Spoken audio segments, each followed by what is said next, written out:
Once again, hello everyone. I'm Tanuja on behalf of pssm Australia. I welcome all participants of Zoom and viewers on YouTube to this online program, Buddha and the Maitreya Buddha. It's a great pleasure to have you all with us during this special occasion of Buddha Purnima. Before we move forward, I want to extend my gratitude to Brahmarshi Pitamaha Patriji. Today, we are on the 6th day of 11 days meditation journey. It's truly an honor to reflect on the teachings of two incredible Grand Masters.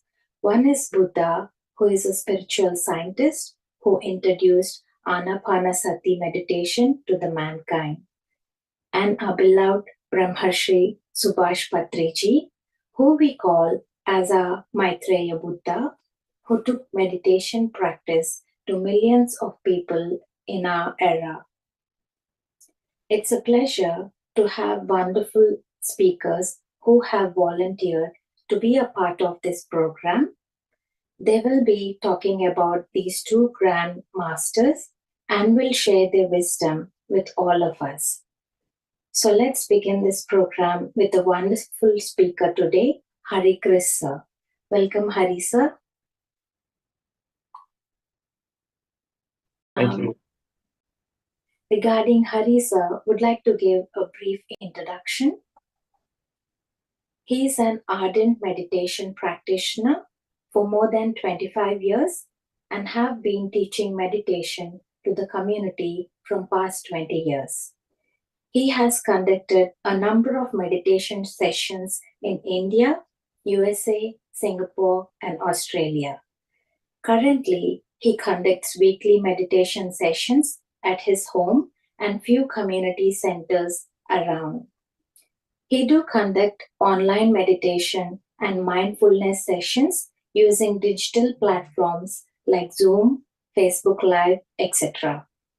He is a member of International Meditation Teachers Association and Meditation Teachers Association Australia. He has experienced immense benefits in 20 years of meditation practice, and he felt that it is his duty to give this greatest gift to one and all around him. Teaching meditation and listening to experiences of people who get benefited from this is his true passion. He do listen to all the meditation teachers to himself and around the world, and also read quite a few inspirational books to enhance himself in getting a better person every day. Meditation is a simple breath technique which can be practiced by everyone just sitting at their own place. It's a mechanism to control over the mind and keep our life under our control. It is a great tool humanity can utilize for self-control and self-realization. It is not a religious or cult practice where anyone who can simply breathe can practice and reap benefits out of it. I hand over it to you, Hari sir. Thank you. Thank you so much, Tanuja. First of all, for a wonderful meditation and also great introduction about this session with me. Thank you so much. So I think most of you already know me, and Tanuja has already introduced if people who haven't known, but briefly, I'm Hari Chris from Melbourne, Australia, and a very core family member of pssm across the globe, and right now physically family member of pssm Australia as well. I'm very glad to be part of this wonderful program, Buddha and the Maitreya Buddha. So this is the season of Buddha. Like we have a summer season, winter season, right? Rainy season. So this is the season of Buddha. So in this season, we get to hear nothing but Buddha. right? So everywhere you hear like, Buddha Purnima celebrations, Vesak Day, Buddha is this, Buddha is that. Even I have like, conducted so many talks and programs around Buddha and something or the other. When me and my cousin Sampath were sitting and discussing about this program on how to shape up and what things, and then he casually asked like, what topic are you thinking? So immediately what prompted me is like, maybe people are bored of hearing about Buddha.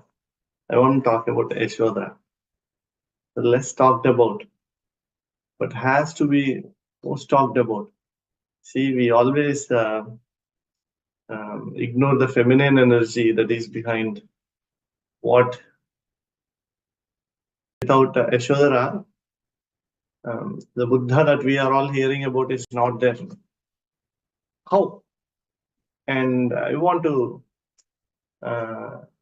in this season of Buddha, I want to appreciate what Yashoda has contributed and then how important it is in this journey, in his journey, and what actually was her journey. So first of all, we all need to understand this first part of Buddha. Who is Buddha? It's not a person. The person's name was Siddhartha. Gautama Siddhartha was the Siddhartha Gautama, or Gautama Siddhartha was the name of that person whom we see in photos everywhere. Okay. And Buddha is what he has become. Gautama has become Buddha. Okay. So that's why he became Gautama Buddha. Okay.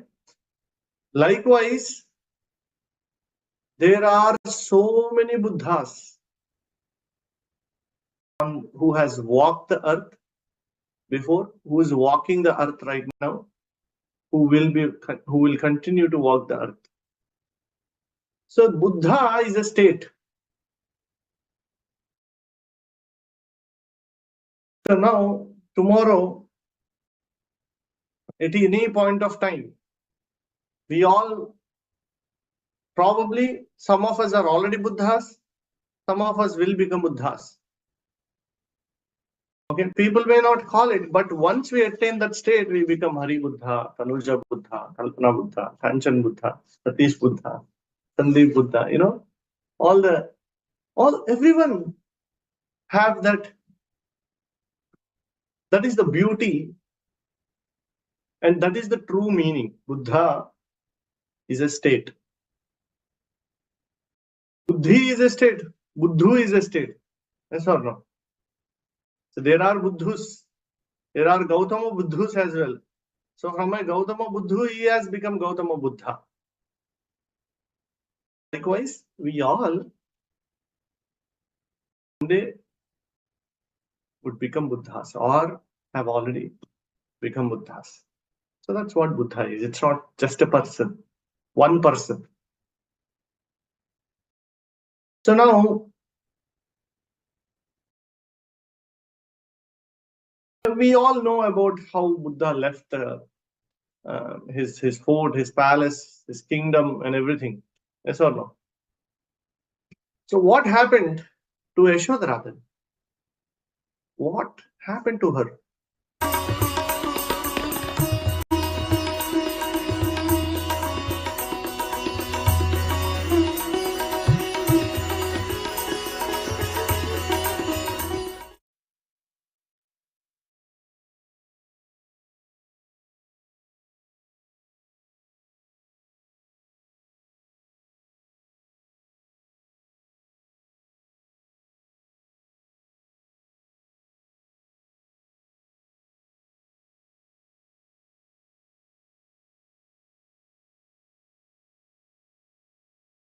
Can you go ahead?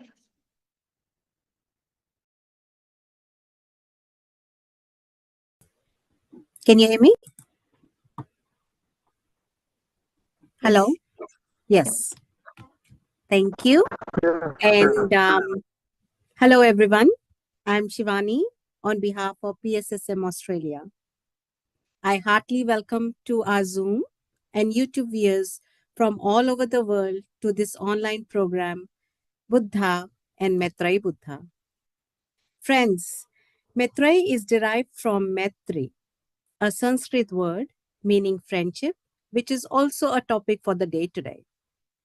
Before moving ahead, I would like to pay my sincere gratitude to our great friend, a grandmaster, our beloved Brahmarshi Pitamaha Patriji. Along with this, it's our immense pleasure to welcome you all to the seventh day of this 11-day program on the occasion of Buddha Purnima. Have you ever had a question in these 7 days or ever before? What's the significance of Buddha Purnima? I had. And guess what? I googled it. Buddha Purnima is an auspicious day as it is believed that three important events of the Buddha's life took place on this day: his birth, his attaining enlightenment, and his death, pranirvana. And on this auspicious occasion, Masters, it's truly an honor to reflect on the teachings of two incredible grandmasters. One is Buddha, who gifted Anapanasati meditation to the world 2500 years ago. And second is our Maitryi Buddha, our Patriji, who spread the same meditation around the world. Gratitude to both. So, without making you wait anymore, let's introduce to our special guest today. Chartered accountant by profession, she is currently serving as the CEO of PMC Hindi by One Media Network, which is a new age spiritual lifestyle media company. A strategic management consultant who works with top management consultants of the world, is proficient in one of the 6 classical dance styles of India, Kuchipudi, which is an indigenous dance form of Andhra Pradesh. Not only this, she have an innate inclination for writing and editing through the lens of philosophy and psychological. Trust me, friends, the commendation doesn't end here. She has been the co-founder of the non-profit youth forum, Sansai India, that aimed at promoting mindfulness and personality development tips at school and colleges through planned modules and annual youth events called Swa Anubhav, self-experience. She is also an editor of a youth magazine named It Yours. A full-time volunteer for PSSM, Pyramid Spiritual Societies movement, she is actively involved in numerous projects to ensure the vision of medicine-free, self-empowered, and harmonious world is a reality. She is none other than Alekhya Shastri with a beautiful, mesmerizing smile on her face at the moment. Ma'am, I'm sure there is much more to your personality than my words could ever cover. Amazed and impressed, I now hand over to you, ma'am, for meditation and then wisdom sharing. Thank you.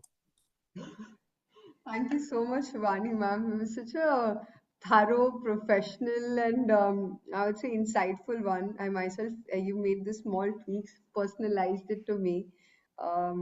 Commendable effort Thank to you. take your role seriously, to introduce. So thank you so much. And yes, yeah, Kuchipudi is not a dance form that a lot of people know. So usually when you say Indian classical, they're like, oh, Bharatnatyam. But you got it right. Kuchipudi originates from a small village called Kuchipudi in Andhra Pradesh. Um, Through meditation, actually, I could say that I really understood the purpose of art in my life. And again, for that, I'm grateful to Patri sir. And thank you, Shivani ma'am, for that lovely introduction. I myself was observing and I was like, wow, how nicely you're saying all of it. Thank Um, you. Yes, I can't stop smiling because it was, yeah, it's unusual in PSSM where we have such great, what do I say, hosts who speak so eloquently. So Thank you yeah, so much. You thank you. made my I was day. already. unusual, but it's just, of course, each one has their own unique style. Yes. But yes, I think it's yeah, you brought in a little bit of professionalism as well. I think a lot of people can learn from you. So thank Thank you you. for that engaging introduction. Namaste to everyone. Good evening, I guess. I guess because I'm in India right now, so it's nice and sunny outside in Delhi. And I think before we start the meditation, I want to read something which is very essential to what is the purpose of our meditation really. Uh, we all may have started meditation with the process of wanting to achieve or experience something, maybe for a benefit of meditation that we understand releasing stress, or probably someone is very intuitive and they're like, I want to explore my past life, or there could be so many, like from occult sciences to physical reality challenges to be faced. We would have probably started our journey of meditation, but meditation truly and because we're celebrating Buddha Purnami, what Buddha stood for Anapanasati meditation is to experience absolute emptiness. That is what really meditation stands for. Meditation in itself is emptiness, because that is the essential nature of reality. Everything is shunyata. Everything is nothingness. I am nothingness, you are nothingness, everything is nothingness. Quantum science is now getting to that. But ancient gurus and sages and spiritual masters have already identified that. So when Buddha was asked, okay, wow, you're, this great Anapanasati meditation that you have identified, so wonderful. So he said, what a fool you are. There have been many before me, and there will be many after me. So Buddha is not a person who we symbolize as the typical, what we see is that curly hair and all that. There are a lot of TV series also that have been made, some with a half open eyed, half closed eyed, very calm, composed look. But Buddha is anyone who has realized truly the essence of reality, that everything is emptiness. And in this stillness, in this emptiness, there is stillness. And in this stillness, there is action. So, meditation, through the practice of becoming one with our breath, which is initially an action, we enter into the state of emptiness. And what is the essential truth? Everything is emptiness. So, what our macrocosm emptiness that we are able to experience with our open eyes, we first hand experiences first in meditation. So, to experience this macrocosm nature of our reality, of, of all of existence, meditation is the simplest and the only way. So, let us first get into that empty state, and then we'll go through the journey of what really Maitreya Buddha stands for. So, for those who are joining in for the first time, if you're wearing your glasses, you can take them off.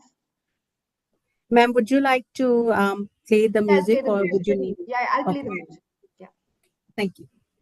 You relax, just sit in meditation. Yes, Now, I yes, have got it thanks. covered. Okay? Yes. All right. So just get into a relaxed posture. We sit relaxed because if the mind gets distracted if the body is uncomfortable. So always sit in a relaxed posture. If you want to sit on the floor, on the chair, get comfortable. Cross your fingers, cross your legs, one on top of the other if you're sitting on a chair, and gently close your eyes. Just observe the natural flow of your breath. Come one, natural breath.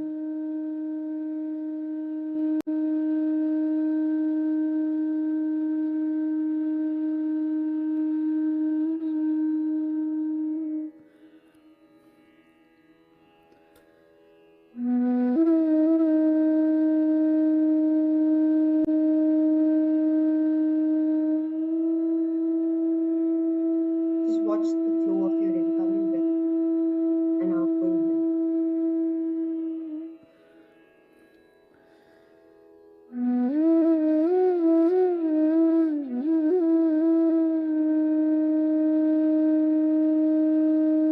Feel is normal, natural, easy, soft, simple, steady, tranquil, ever flowing breath.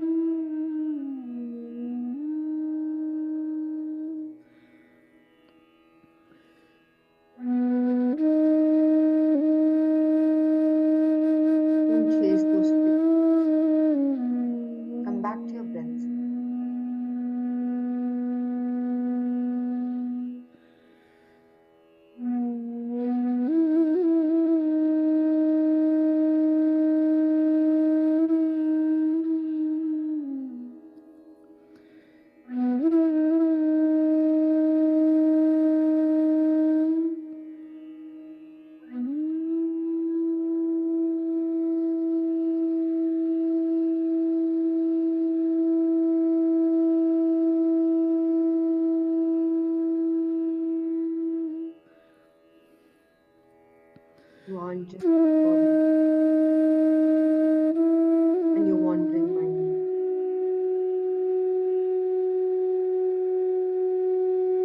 You are the infinite, experiencing itself.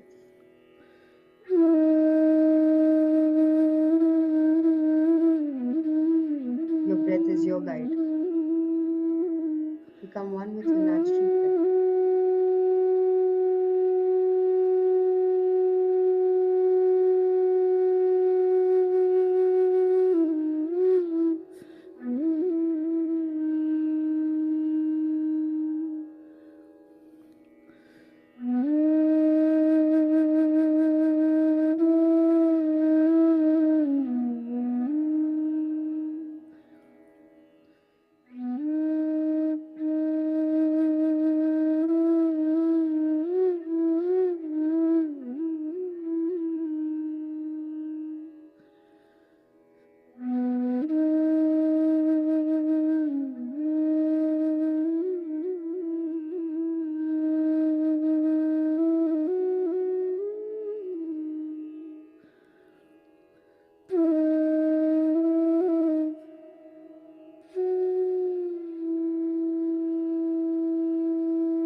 Ma'am, we couldn't hear you. You're on mute. Last 5 seconds. 5, 4, 3, 2, 1, 0. Slowly place the palms of your hands on your eyes. 5, 4, 3, 2, 1, 0. And slowly come out of your meditation. Thank you so much, ma'am, for beautiful meditation and generating such high energies. I thoroughly enjoyed it. Masters, please leave comments in the chat box. How did you feel about the meditation? Also, before I request ma'am to do wisdom sharing, I please request everyone to keep your cameras on so it's an interactive session. There are many people behind the scenes worked hard to bring these sessions together for you. Your smiling and nodding face gives the guest and everyone us feel good energy and motivation. So I'll please request everyone to keep your cameras on throughout the session. Also, just housekeeping rules, please. We will request all masters to ask one question with very concise description. If time permits, we are happy to take your second question. It's just to give an opportunity to everyone to have their questions answered. Thank you so much, and over to you, ma'am.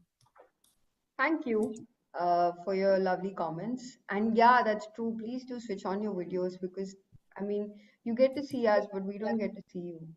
Oh, thank you, VK ma'am, and Akshata ma'am, and Simi, and Satish sir, and Anand, IF Bharati ma'am, Kavita Saini ma'am. Awesome, cool. All right, more happy, smiling faces. You know, we exchange energy through the eyes. Everything is important. So be there because also it okay, this is another concept, but when we okay, this is not just for the Zoom class, but in general, when we whatever work that we're doing, even if it's a handshake or any work, it's always energy exchange through the eyes. One, and second, sometimes we tend not to be looking at the screen. It's also easier for you to get distracted. You are more aware when you are actually looking at the screen while with your video on, because somehow we are aware of, we're very self-aware when it comes to our image being portrayed. At that time, your mind is more conscious, more consciously aware of the activity that you're doing. So yeah, it's just a small thing, not for you guys to switch on purposefully, but just like any activity that you do. All right. So, I mean, the topic today is Maitri Buddha, and Patri sir during Buddha Purnami time. During my meditation journey, I think before I came into, before I started practicing meditation, I didn't really think so much about Buddha or all of these great masters. I always knew that, of course, that there was energy. There couldn't be one God, one distinctive person who I could say, yeah, this is the God who would like correct the right and wrong and stuff. But I always knew, I always felt and knew in my heart that you know, the source creator was always a formless being. And as I started my meditation practice slowly, I started to read up about a lot of different masters. I realized that the one that I resonated with the most, I think maybe it has something to do with my previous incarnations as well, um, was where I would read about monks who practiced Buddhism in some form or the other. And so my first book was Lobsang Rampa's The Third Eye. And that's the first book that even Lobsang Rampa wrote. And for me, and it's more like his own biography written from his point of view, as and not as the doctor that he became, the walk-in, but his journey as a Tibetan monk. And I really resonated with it. And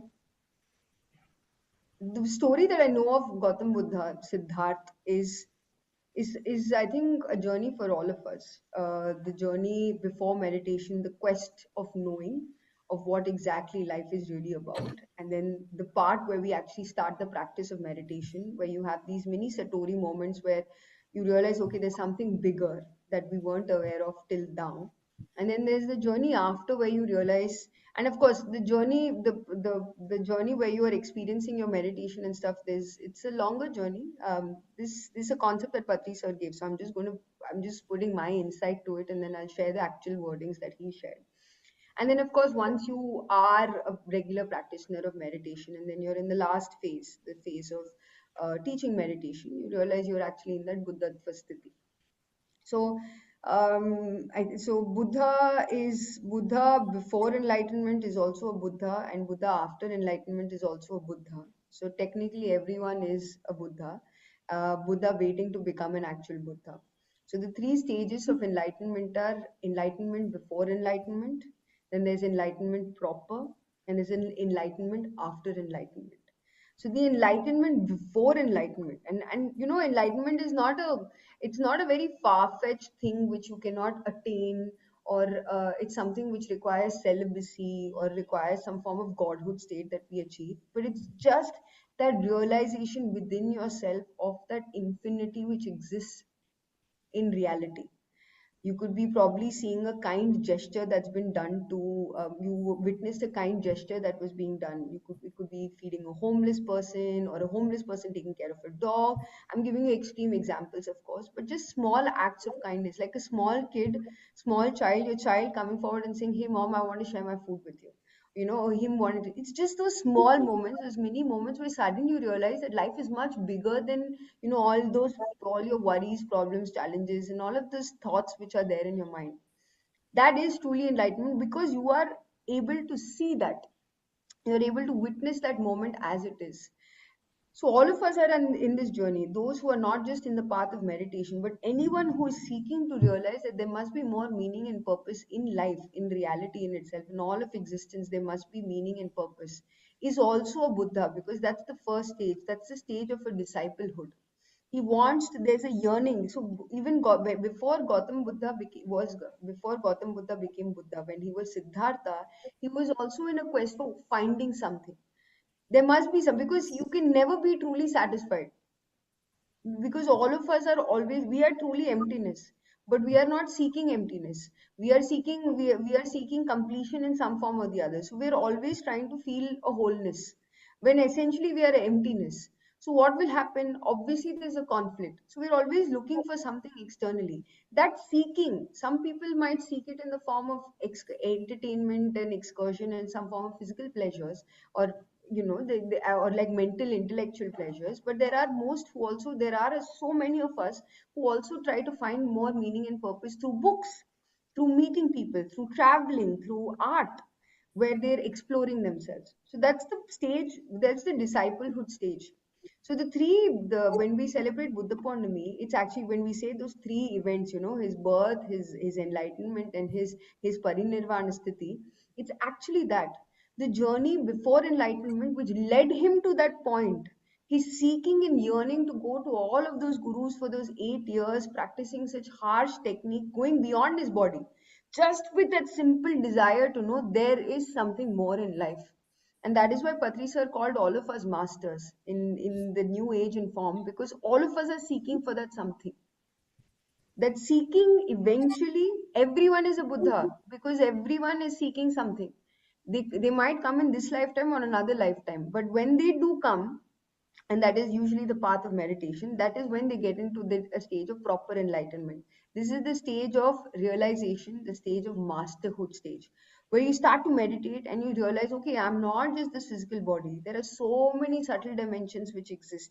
You can have varied kind of experiences in your life, where of course you might start with, even if you are seeking benefits of meditation, that is also a seeking, that is also a form of seeking. So never say, oh, you know what, I came for my spiritual experience and so that is higher. Nothing. Anything can be a trigger point for you to start your journey.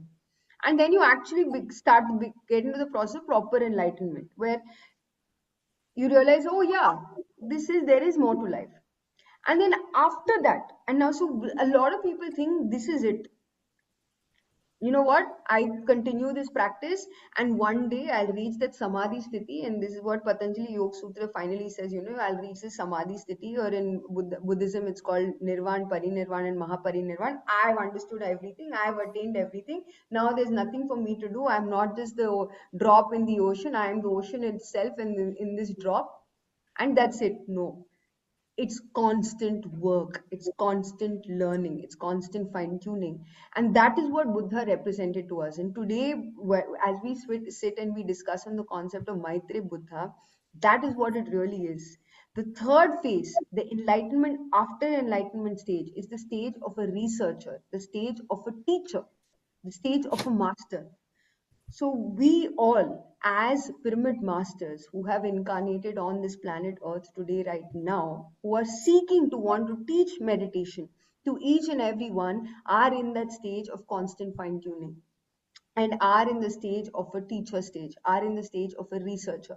You might think, oh my god, I am only going through so many challenges in my meditation, I am only trying to figure out if I'm in the right path, if I'm doing it the right way, I still get so many thoughts in my meditation. But each person that you choose to teach meditation to, that yearning within you to want to spread this knowledge to everyone, is what makes you part of this grand expanding consciousness of Maitreya Buddha. Maitreya Buddha is not a single individual who is incarnated, but it is the coming together of a mass awareness amongst the collective conscience, that we are all connected. We are all here, and there is a deeper meaning and purpose, and that is to truly explore and experience our life as it is. Not trying to change anything, not trying to be anything, but just to experience it as it is. Because, like I started the session, you are emptiness, I am emptiness. Everything is stillness. That's the essential nature. And at that point, when you come into that realization, that's truly joy. Every aspect of your life becomes an adventure.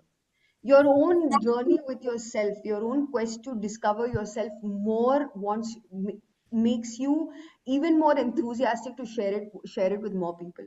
The more you start to become your own very good friend, you realize the better a friend you are to other people. You cannot be a good friend to others and not be a good friend to yourself, because you'll always feel that lack, because you'll always come from that place of expectation. If you are not your own good friend, you can never be a good friend, because you're not coming from a place of wholeness. And so the concept is enlightenment before enlightenment, enlightenment proper, and enlightenment after enlightenment. So with this, I'd like to add another concept, which is, ultimately we realize, okay, you know what, okay, I'm emptiness, you're emptiness, I have to keep on teaching, it's constant work, I kaam karte hi rehna hai, we got to keep on doing work, and then again, so the concept of work also gets redefined. Today when I say work, let's say for example, if you are coming to this, if I'm doing, let's say I'm working for a pay in a corporate company, in an organization, I call it a salary, right? I call it, and let's say I'm a consultant who's offering my services, it's a fee. Let's say there's someone who's doing some form of social service for you, and you give them something, you give them as a goodwill gesture, you call it an honorarium. So everything where there is an exchange, we're attaching a certain tag to it, correct? So if we really have come here, even if I'm doing seva today here right now, and for that seva also, there's something that you think you're getting back, correct? That's our general understanding, right? So okay, I've come here, I've realized that I've come to teach everyone, and so then you think, oh yes, I am, you suddenly end up developing, okay, I am going to be teaching so many people, I am teaching meditation to so many people, oh, like, you know what, I am sharing my wisdom with so many people. So still, that's why in the teacher phase, ultimately when you come into the realization of what you are truly, like I said, if you are your own best friend, you can be a better friend to someone else. In that phase, what is the ultimate purpose, why have we come here? Because there is a give and take in every transaction. Again, that's also Maitri Buddha consciousness. We have conditional friendships and we have unconditional friendships. We have conditional friendships which are defined by the societal norms in the kind of multiple relations that you have. You can have a workplace relation, you can have a professional relation, you can have a personal relation, you can have multiple coats that you wear. They're all bound by certain conditions. And each of these conditions are also stemming from a place of friendship only. Because now you have come to a stage where you understood, okay, that person is also going through their own unique journey, and I'm also going through my own unique journey. So that is where this concept of meditation, enlightenment, awareness, life zest comes in. So when we realize that what essentially enlightenment is, it stems into two things. You never regret anything. There is no lamenting, and you do not waste any time. Enlightenment in the physical reality, as much as we do meditation, swadhyaya, and sajjana sangatya, where we go on to explore, okay, you know what, I'm stillness, I am emptiness, I'm everything, I'm one with everything. This is at an intellectual level, but in the experiential level, enlightenment is experienced in these two forms. We do not lament anything. So if someone abuses you, you take it happily. That's a Buddha state. Someone came, and we've all heard that story. Someone came, Buddha was going, would go with his bhiksham dehi, whatever was served, he would eat. So he went to went to one village, and he was abused by that person, left, right, and center. You look like a person who is very capable of earning his own living, and now you're going around begging people. What is wrong with you? So that person kept on yelling, and then finally he gave his coin, but Buddha did not take it. That person, the person, he was offended. He's like, how dare you not take what offering I'm giving to you? And so all his disciples who were with him around Buddha and said, how could you just not say anything to this gentleman?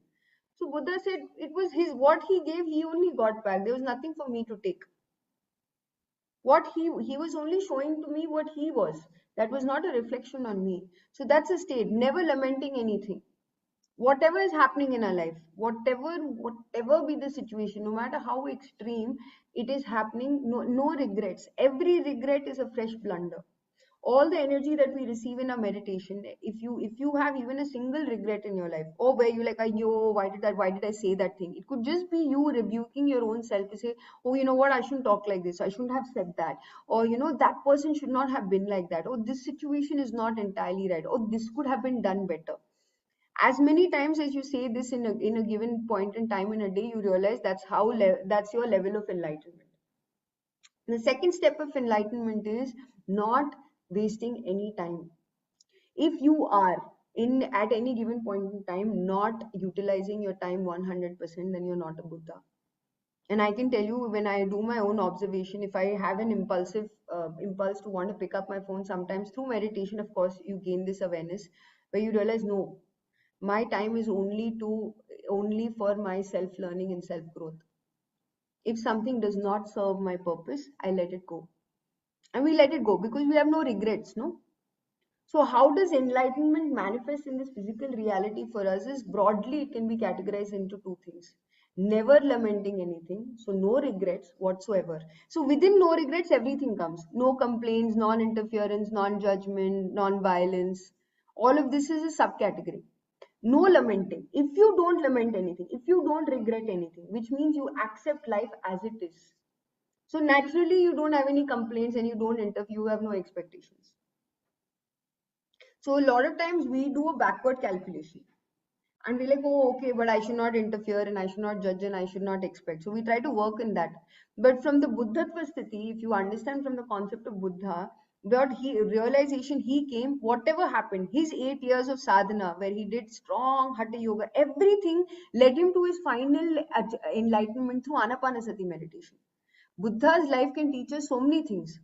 Everything that is happening in our life is a churning and churning process to fine tune us into a beautiful sculpture that you can admire and say, wow, this is a piece of life that you can enjoy. Wow, this is a life that's well lived.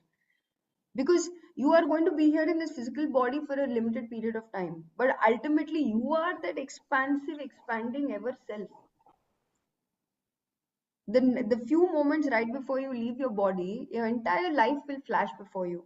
And that is the same thoughts and feelings you're going to carry in your next lifetime as well, because that is the summation of your entire life.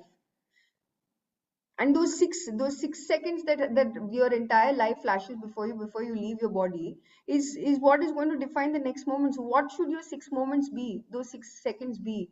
A life well lived. And what is a life well lived? Where you realize, yeah, whatever happened for the best. And so from that state of enlightenment, we come into a state of awareness. And what essentially is awareness? Awareness is knowing two things. One, living in the current moment, current present moment. Current moment is fine, current present moment. And second, living in the eternity foreverness. So both are applicable here. Our awareness is in two forms. One, knowing that I have to be completely living in this moment. Whatever is happening, you're taking the class right now, you're listening to the class right now, whatever it is, be completely immersed in this moment. Because in this moment, the true essence is there. When we dedicate, we like being aware in this current moment is dedicating ourselves 100% into this current moment.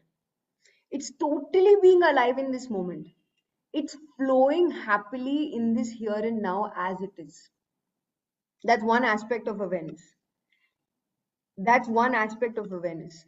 The other aspect of awareness is there was a distinct past, there is going to be a distinct future, and there is a present moment, and all of this are connected with one another. Today, how I choose to remember my past is what my past actually is. Today, what I choose to envision for my future is what my future actually is. My past does not affect my present. Whatever karmas that you've done in the past, if today you live with full, complete wisdom, that whatever I am doing right now, whatever is happening to me, whatever is currently my situation, I accept it as it is completely. You have changed the definition of what your past karma is. And today, what you choose to do with how you want to envision and imagine a future for you is what creates that foreverness, is what creates your beautiful destiny. So, Buddhatva Sthiti, when we come to the state of awareness, so from enlightenment, what we spoke about enlightenment, from enlightenment comes a state of awareness, which is broadly defined into two. Being completely alive in this current moment. That's point number one. And second, living completely in the truth that there is a foreverness, there is an eternity. There is now and there is eternity, and both of them exist simultaneously. So, what will happen? Will you try to rush anything? Will you try to force you've come into meditation, you have experienced so many benefits in meditation, but your husband is not doing it, your partner is not doing it, or your kids are not doing it. So what do? Will you force them and say, but why are they not doing? So many benefits in meditation are there, but they should do it? No. Instead of yearning for someone else to come in, you accept them as they are, and you're like, yeah, they'll come. No, their journey. I can be my best right now. They'll come in their own time. So you become a perfect parent, you become a perfect partner, you become a perfect friend because you are just there for a person. Without any expectation, you are just there. And see, all of these, as you understand, are qualities of what Maitreya Buddha really stands for. Maitreya Buddha is not this, oh my God, this like bright white light, yellow light, golden light shining from a person and like it's emanating and there's just silence and bliss and happiness. This is our life. In everyday life, we live the Maitreya Buddha consciousness, where you accept every person as they are. You accept every situation as they are. I can tell you this, the last 3 years, ever since I've been working in PMC Hindi, I've had so many wonderful experiences where my ego has been crushed completely. It's very easy to say, oh yeah, she's the CEO, but like the challenges that come, my ego has been crushed completely. I have become subject to scrutiny of so many people. Everyone is just like, okay, but she should do like this and that should have been done right. And so many people giving their suggestions. Considering each one's opinion, but standing for what I truly believe in and just taking life as it comes. It has been one of my greatest lessons. So if you are in PSSM, please take up a project of your calling. Go and serve that group, which is part of your soul purpose, because that is what enlightenment is. Not just one is enlightenment is one knowing that you are not this body, and the second is going to the group, going to the soul group that you are born in, and to go and serve that group. You can expand so much, because ultimately, now that's the fourth stage. So I told you about enlightenment, that's two categories. I told you about awareness. Through enlightenment we get awareness, which is in two categories. And now through awareness, what do we really achieve? We achieve what is called life zest, the final ultimate stage, the natural result of your enlightenment and awareness, where every moment is enjoyed, every situation is savored, your life becomes absolutely dynamic, your life is absolutely adventurous and miraculous. Every thought acquires like magnetic power. Every word starts to develop a magnetic power. Every action of yours is a piece of art that is waiting to be like, just this beauty. That is Maitreya Buddha consciousness. You know why? Because life zest is in two parts: this passionate maximum giving and this passionate maximum receiving. Even today you can be doing a job before meditation, but after meditation, even if you go for a regular job, after meditation, before meditation, after meditation, if you're a student, before meditation, after meditation, if you are a teacher or or a mother or whatever role that you play, you realize a maximum passionate giving and maximum passionate receiving. You want to give, you want to give your you want to give from the space of compassion. You don't think, oh, without any expectation, you want to give because you realize that's what makes you the happiest. And you also are able to equally receive. Receiving is also an equally important state. So I've seen so many times when where people would come and give Patrisa presents, and they would be like, okay, Swamiji, we want to give you and stuff. And immediately, you know what sir will do? If he has not bathed at that time or something, he'll go and wear those clothes and he'll show them. He received with so much grace. A lot of times, and I can say that I'm still working on that. So sometimes when you go and take a class and someone appreciates you and says, wow, you've done such a good job and all, sometimes I think I feel a little shy to accept that. Now they are giving with so much compassion, they are with so much affection, whatever they are showering, how openly am I able to receive it? In your life, all your relationships, like I started, all friendships have a give and take. All relationships have a give and take. There are some conditional friendships which are bound by society's rules and regulations, and then there are unconditional friendships. And in both giving and taking, the more enlightened we start to get, the more aware we start to become, the more passionately we start to give and receive, and the more beautifully we are able to enjoy life as it is. So Maitreya Buddha consciousness on earth can be established by all of us by practicing these qualities in our everyday life. We are beyond the Dhammapada concepts of the eightfold truth, four noble truth, the eightfold path. We are beyond that now, because now we've come into meditation. Now we're also teaching meditation. Now we have to see, how do we live our lives? Live our lives in a state of maximum passionate giving and maximum passionate receiving in every relationship. Because every relationship essentially will come down to only one thing: as good a friend you are to yourself, as good a friend you are to another person. Even your boss can be your friend. He's playing his role perfectly. Even your husband, who could be probably a pain for you sometimes because like he doesn't understand what you're trying to say, or your kids who are not understanding how much effort you're putting to raise them, what all sacrifices you are making for them, whatever it be. In every relationship, whatever you choose to do is a choice that you have made for yourself. And in those choices, you start to refine your emotions. You start to realize, okay, my choices are my choices not because I'm bound to them, but because I want to experience that reality. And when you start to see life from an experiencing from a reality perspective, then beauty unravels, because you're going to keep giving, and whatever comes, you're going to keep receiving, and with so much grace. That's what Maitreya Buddha consciousness stands for. in conditional and unconditional friendship, we live in complete harmony of maximum passionate giving and maximum passionate receiving. So I would like to thank the PSSM Australia team for giving me an opportunity, for giving really for to be able to present this to you, because this is my life purpose. When I write my goals, ever since I've always had this habit of making my yearly goals and targets. What do I want to achieve? And I can say that I've always achieved everything that I've ever wanted. So this, like and I was truly reflecting, and I'm saying, you know what, I'm doing everything, but there is something more. And when I really reflected, and what I truly want is, I want to be a friend to all. What I learned from my father and Patriji, I want to demonstrate that in action.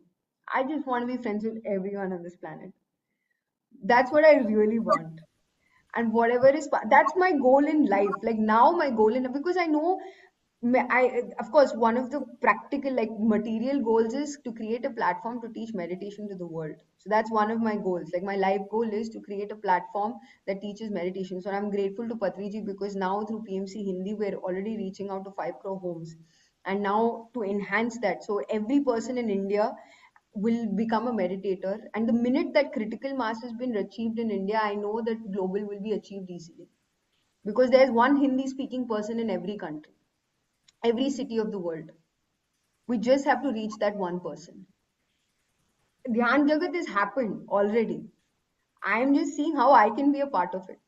And so my part of it is, oh, okay, fine, I can take care of the Hindi project. Yes. That every Hindi person will reach, meditation will reach. Hook or crook, I will travel the whole world if I have to. I will travel to the remotest city, villages, to make sure that meditation reaches. Because I want to be friends with them. I want to learn from them. I want to receive so much from them. I have so much to give.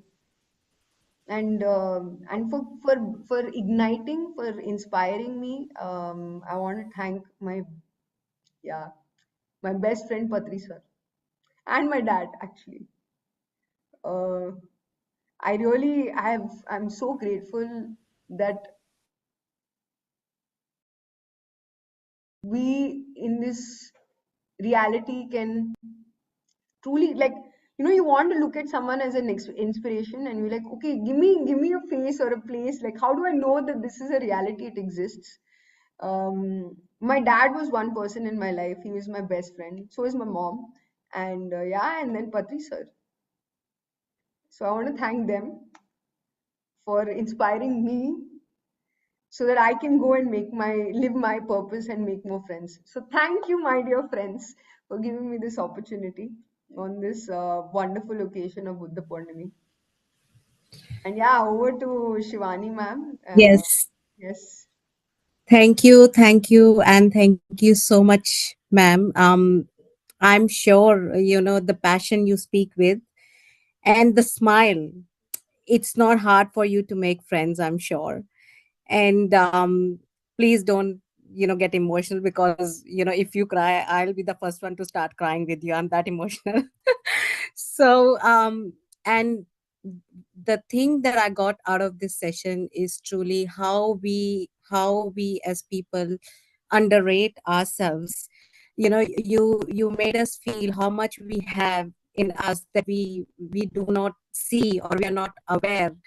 You said we tend to live in the past, and if one incident happened, we keep on overthinking. We should have said that, we shouldn't have said that, and we live in that past. But just being mere present on this platform, and part of this program, already make us Buddha before Buddha. So that is the urge to learn more, and being here, we are already Buddha that we are not aware of. And the second thing that made me feel is, like, when we are doing meditation, we always think if we are having thought, it's not a good thing. But then just a feel of spreading meditation to the world through this platform or through other way is just, we are already a part of grand expansion of Maitreya Buddha. So thank you so much for making us, especially me, feel good that yes, we are doing something good. And what made me laugh is you said, Buddha didn't have the lights on. And I actually asked this question to someone in one of the session. We in the pictures they show light behind the Buddha. Is it true? Like, is there a light, actually light there? And they said it's just the representation of enlightenment. And yes, so thank you so much. I won't take much time. I'm sure our viewers have questions, and I'll request masters to please come forward and ask the questions. Questions or experience sharing, both are great. Yes. I get to learn more. Anything.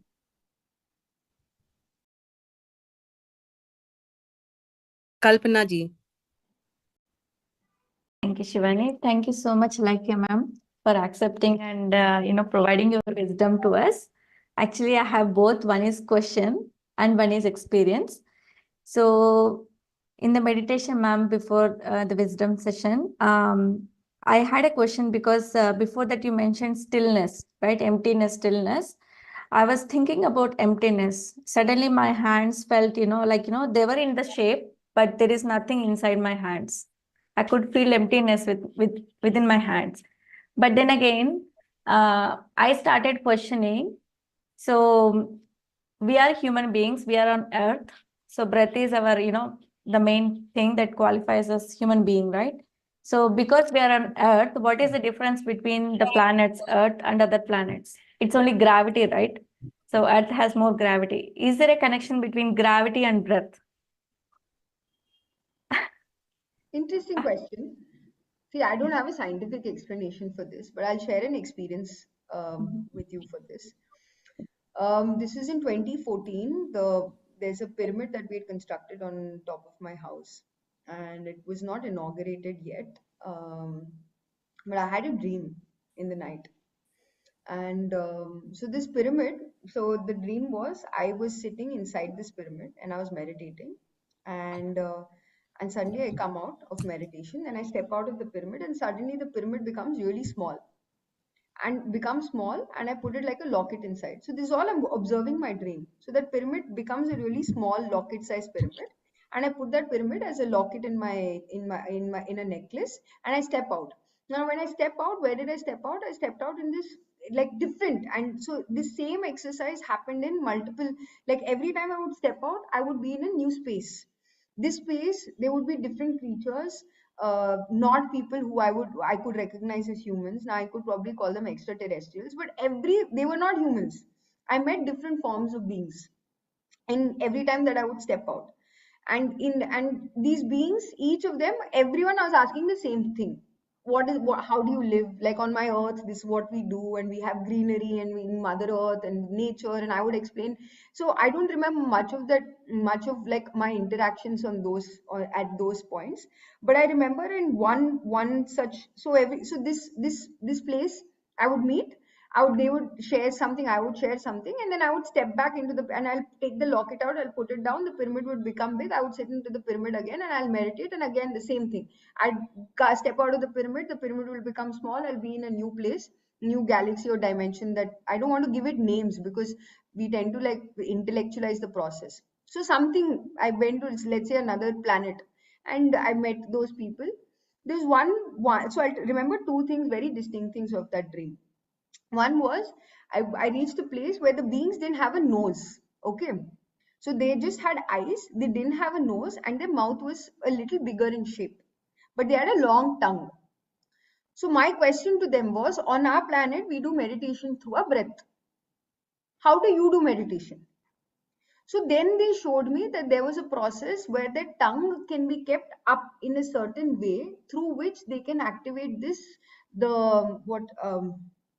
the nectar, amrit, what we experience as cosmic energy in our physical body. There's a point at the tip of the tongue, on top of their mouth or whatever cavity. I mean, we are calling it mouth, whatever is that cavity, which helps them to channelize that amrit, which whatever they call it, Akash Ganga or cosmic energy. So that is when first day I realized, okay, so that was one thing I experienced in my meditation. And the second is, of course, another planet where I saw it was full of crystals and stuff. That's not relevant right now. But in this experience, to answer your question, We are experiencing meditation and the breath in our current reality through this shape and form. So that is why for us we say breath is our guru, right? Now to assume that, now I, like I said, I can't intellectually explain. So we need hydrocarbons, and like, if until and unless there's no water on the planet, we can't really say that life can exist on the planet, right? So there are certain key elements that we look for. We look for hydrogen, carbon. The carbon compounds are a very essential aspect for human beings to survive. But that does not mean human beings to survive. That's the underlying thing. On another planet could be something else, where ultimately this shape and form, we know only 0.000000001% of what this infinite reality holds. I was watching a video the other day about black holes, and how, if you want to understand the beginning of time, then maybe you have to enter in and try to get into the black hole to see what these parallel realities are about. So it's quite mind-boggling what science is yet to explore. But from a spiritual scientist perspective, I can tell you, breath is essential for us right now here. But in another galaxy, in another planet, in this another form and being, maybe breath is not the way. Maybe there is another way there. But if you ever get the answer to this question, please tell me, because you're searching for it. I also have had this. Imagine 2014, I had this experience. That in my dream, I was asking people. So yeah, so I don't know if I answered your question because I don't have an answer, but I have an experience related to that. I shared that with you. Yeah, yeah, sure. Yeah. Thanks, ma'am. The another question was, you mentioned about regrets, right, ma'am? So I do have few regrets, when I recollect that situation, I feel, oh, why did I do like that? So how to overcome that situation? Stop thinking about it. Nothing. Nothing. You Yeah. don't have to think about it. You are in charge. You say, okay, done, over. Yeah. There are a lot of permutation combinations. You can go the logical path. I'm a very logical person, okay? Like, I'm a very left brain person because I'm an analyst. I have to think of strategy all the time. I'm always looking to scale up things. So it's very natural for my brain to like see patterns and stuff. So the first thing I ask myself is, can I do anything about it right now? If I can, I should go and do it. Either I apologize to the person, I try to correct it, something, or I can be like, if I can't do anything about it, what can I do right now? There's no point thinking about it, right? And wasting my energy. That's the worst. Past anyway, I cannot correct. Right now, also, I'm wasting my energy. So, best in such situations, I try to sit in my meditation, and in that meditation time, I really like introspect. I really go deep in my introspection, be like, what could have I done better? And then just come out of it and say, I couldn't have done it better. And if I can, I'll do it right now. So that's how my logical mind works. But I'm not saying that is a method for everyone. Masters, I'm just clarifying. This is just my method for me that works for me. You would probably have your own. But that's why I said, how could you stop overthinking? You just stop overthinking. There's nothing. Everything is a thought away. You are a thought being, ma'am. Yeah. You're an energy being. You're a thought being. Everything is a thought. You don't want to think about it. You decide. It all starts with the intent. I don't want to think about it. Whatever I did, I'm not going to repeat again. Give a command to your mind. I'm done with it. Okay, I can't do that. Now I will not do it. Or now I will do better. Whatever be that thing. Switch your thought. We always have a choice in any given moment to have lower frequency emotions or higher frequency emotions. Lower frequency emotions are emotions which are born out of regret, anger, frustration, jealousy, all of those things. And there are higher frequency emotions of compassionate, of affection, of care, concern. Your choice in that moment. You are choosing to think that thought, right? So who will choose? You only have to choose to not think about that thought. And so it's that simple. Yep. It really is that simple. So we think, oh Yes, my God, overthinking is a problem. It's not a problem, it's a choice. Everything is a choice in our life. Yep. I agree, ma'am. Thank you so much. Thank you you. for the time. Yes. Thank you for the question, Kalpana. And what I think about the same thing to avoid overthinking is we always do or act as per the best knowledge we have at the moment. Maybe in the past you were not aware what is right and wrong. You're better aware now. And like ma'am said, you can always, go back and do the correction if you can. And if it's not under your control, just let it go. And that's it. So thank you. And any other question? Simiji, I think you were raising your hand. Do you have any question?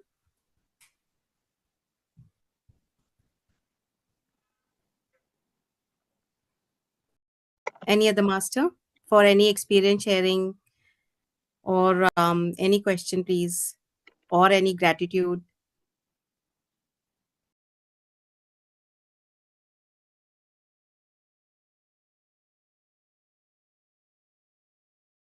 No? All right. Well, in that case, thank you again, ma'am, for wonderful session, beautiful wisdom sharing. And then again, what stand out for me is, we need to feel good about ourselves. We are already doing, good, and the path we are on and the program we have joined, that only tells, we are on the right path and we are already a path of becoming Buddha. So thank you so much. With this, I would also like to pass thank you and congratulations to all participants who joined today and from past 7 days for embarking their journey from Buddha to Buddha. With this, I like to extend my gratitude to PMC English for collaborating with us, Satish Ji from PSSM Malaysia for providing technical support, and flyer support from Jenny, Prithvi, and Sharmaji. Lastly, a big thank you to the PSSM admin team for their endless support in making this session a success. Again, to our viewers, to our audience, without you, all this would not have been a success. So thank you so much for staying with us. Thank you. Thank you, ma'am. Thank you, everyone. Thank you, Thanks. Good ma'am. night, Thank you, guys. masters. Good night.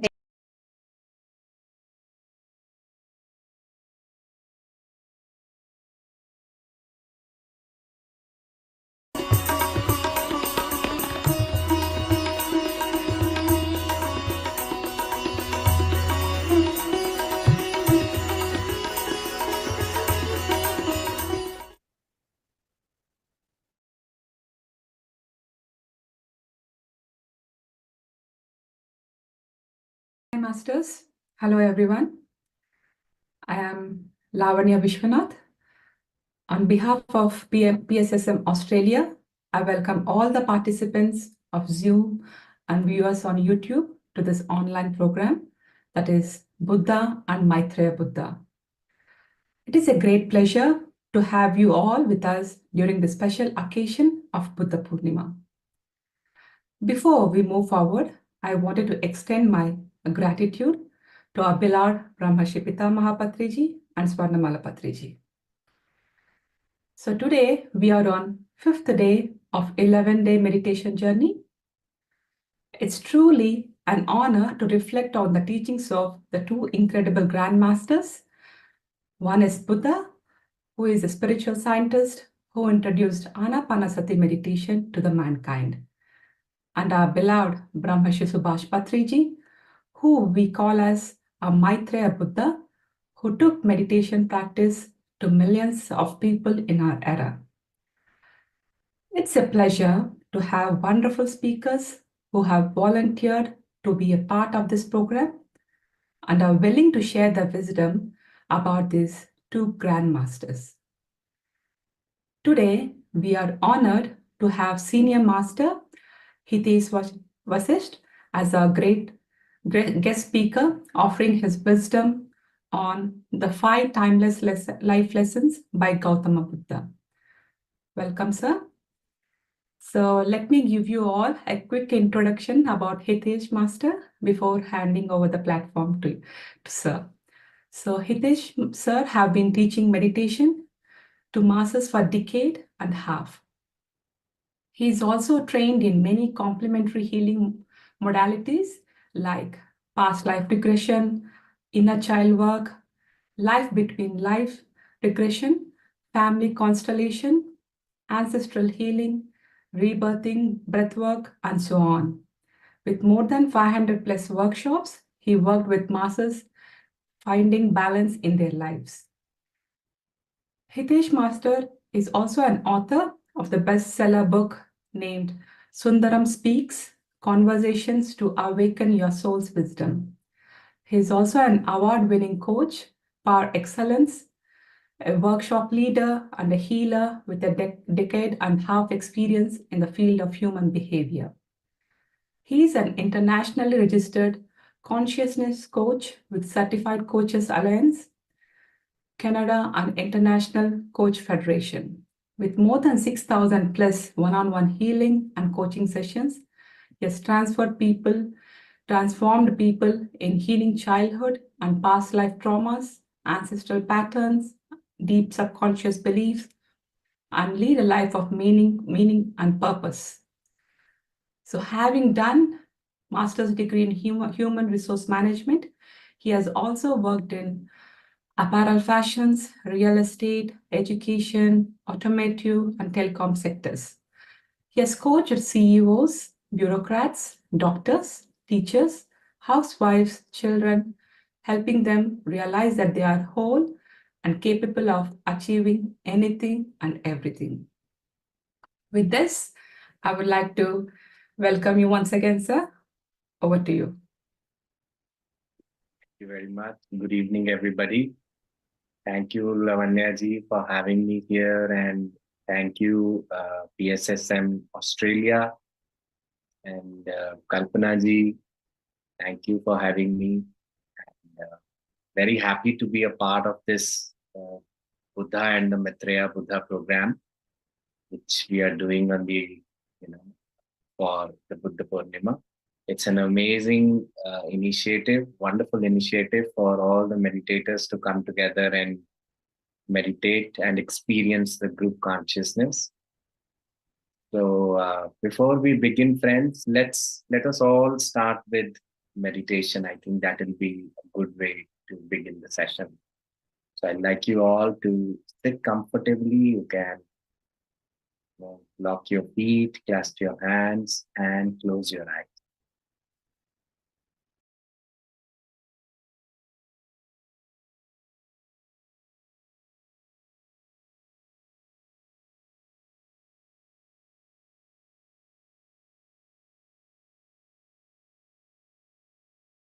Let us center ourselves, align ourselves. Let us prepare ourselves for this 30 minutes meditation.